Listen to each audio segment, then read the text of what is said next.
Hector the Hermit Crab. As Hector the Hermit Crab crawled along the sandy shallows of the lagoon, he noticed a strange shadow form across the small hills and valleys of the sand. It got bigger and bigger and bigger. "What a great catch!" Larry yelled to the others in the boat. "We now have over 100 hermit crabs, 50 starfish, and who knows how many snails to sell to the pet shop. Let's go and deliver our precious cargo." About 1 week later, Tammy and Jimmy were shopping with their mom at a new plaza that had just opened in their town. It was a nice plaza and built just across the street from a small beach, a lagoon, and the big, blue, beautiful ocean. They liked to shop with their mom, but today was different. All of the stores were new, and their mom was shopping for a special gift and had told them that they couldn't buy anything. They weren't bored, but they were definitely not happy. Jimmy mumbled as they walked. "Another shoe store. Oh look, more dresses. Pots and pans. Just what I need." "Jimmy," Tammy said, "it's hard enough as it is without listening to you complain. I don't like being here any more than you, but you don't hear me grumbling." "What are you doing now?" Jimmy asked. Their mom smiled and just kept on walking through the maze of stores. "We're almost there," she said. "Almost where?" asked Tammy. "Almost at another shoe store," blurted Jimmy. "Actually," their mom said, "I was thinking of the new pet shop. It's supposed to be the best in the area. It is a giant aquarium with all kinds of fish, even a shark.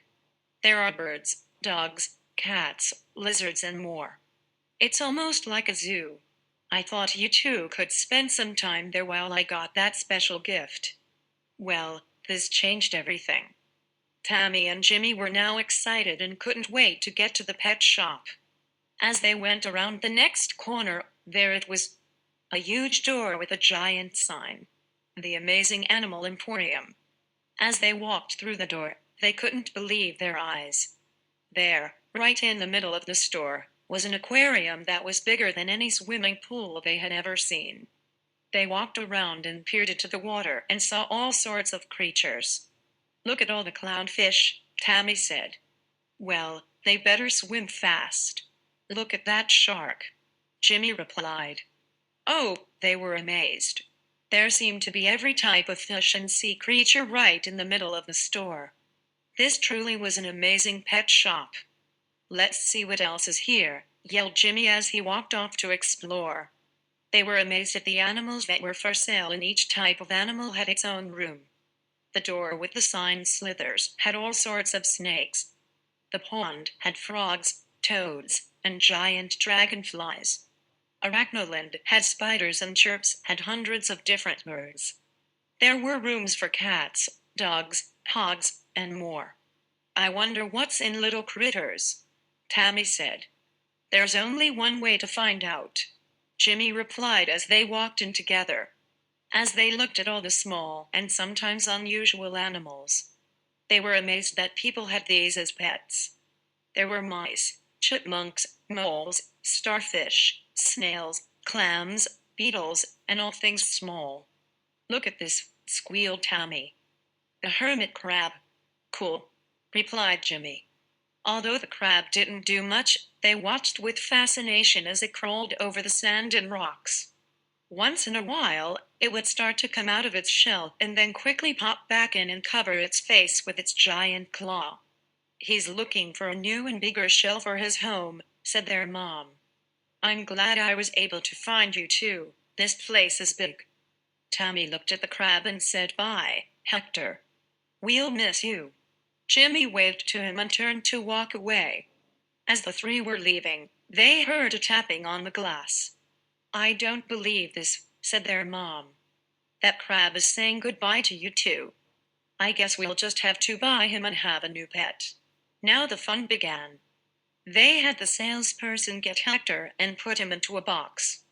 Then they bought him a new cage, hermit crab bedding, several shells, a swimming pool, water dish, special food, some rocks, and everything Hector needed to be at home, in their home. Tammy and Jimmy took excellent care of Hector, and their mom was happy to see that they were so responsible with their little friend. But as time passed, Hector seemed to be less and less happy. After all, no matter how nice his human friends were, he didn't have any friends of his own kind. Hector missed his family and the open spaces of the lagoon that he was accustomed to. One morning, Jimmy and Tammy decided that although Hector was a good pet, he deserved things they couldn't give him. "Mom," Tammy asked from across the room, "can we let Hector go? Don't you like him anymore?" she inquired. "Of course we do," said Jimmy. "But he isn't happy here, and setting him free would be the best for him." Their mom thought. "Tammy and Jimmy are very unselfish and very smart. I am so proud of them." Later that day, their mom took Tammy, Jimmy, Hector, and all of Hector's things to the lagoon across from the plaza. Tammy carefully took Hector from his cage and placed him in the sand next to the shallows. Jimmy put his swimming pool and rocks in the sand, and their mom placed his food dish securely between two rocks. As they left with the empty cage, they thought they heard a faint tapping on a rock. They turned to see Hector and several other hermit crabs slowly crawling into the shallows.